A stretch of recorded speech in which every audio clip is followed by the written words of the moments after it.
Good morning, everybody. Texas Sportsman here with a video that has been a long time in coming. As you can see before you, this is the current production Colt Python in 4 1/4 inch barrel, 357 Magnum. I picked this up at my local gun store Tuesday this week, having placed an order January 27th of this year. Didn't take that long to get here, but it was long enough. There's quite a bit of difference between the current production Python and the vintage. As you'll note right away, you'll see there's 3 vents in the ribs instead of 2. The grips are quite a bit different. I did change the grips out. These are very thin, don't even feel like real Python grips. I replaced those with Deer Hollow, which are much thicker. Other things that stand out going to be the crown, recessed crown. And of course, the hammer has got horizontal serrations instead of checkered. Outside of that, it's still pretty much the same gun. The rear sights have been updated, which allowed Colt to add 30% more material into the frame to allow it to digest full Magnum loads of 158 grain ammo. Most of you have probably already seen the number of videos and have gone to your local gun store to see what they have, and it's actually pretty impressive. I did have a vintage Colt Python that was made in the 1970s. I bought that on Gunbroker, I believe, for about $1,800, and I thought that was just way too much money. I was afraid to shoot it because I heard so much about how those guns are a little fragile. Even my gunsmith told me that he is not comfortable working on Pythons because he doesn't have the experience. I sold the Python a few months later and made an $800 profit. And I put that money in the bank. Little did I know that I was going to use that money to buy this Python. So this little tabletop review here regarding the Python.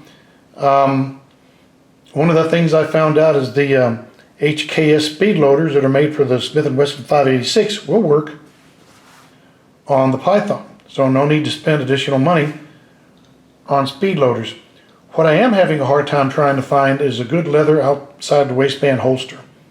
Something that is soft and won't mar the finish. And I guess it'll be a safe queen until I can find a holster to wear. Outside of that, I'm pretty pleased with the pistol. Single action is very smooth. And double action, just as smooth. Very clean, very nice break. And on top of that, it's just a damn good looking revolver.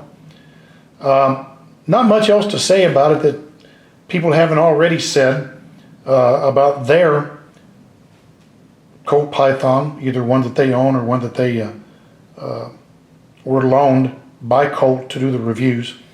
I may or may not have additional. What I may do is a side-by-side comparison with my 586, but I kind of feel those comparisons are unfair because either you like a Smith and the Colt's not going to impress you, or you like the Colt and the Smith is not going to impress you. I happen to like them both, and at this particular stage, I happen to favor the Python over the Smith, even though I've had the Smith for quite some time, as you've seen in my other videos. Outside of what you see here is really anticlimactic, considering that the stainless steel took all of the glory. And then when this gun came out, there was a lot of excitement, but not nearly as much as with the stainless. At my local gun store, I was the first customer to put in an order for this gun. And I believe there are probably about 65 or 70 outstanding orders. And since I was the first one to place an order, when the shipment came in, they grabbed one of the 4 inches and sent it to my store, and I ended up picking it up Tuesday afternoon.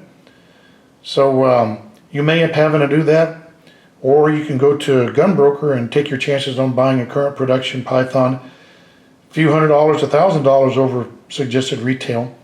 Or if you don't like the new Pythons at all, you can spend $3,000 on up and buy a vintage Python. you know, who knows what you might want to do.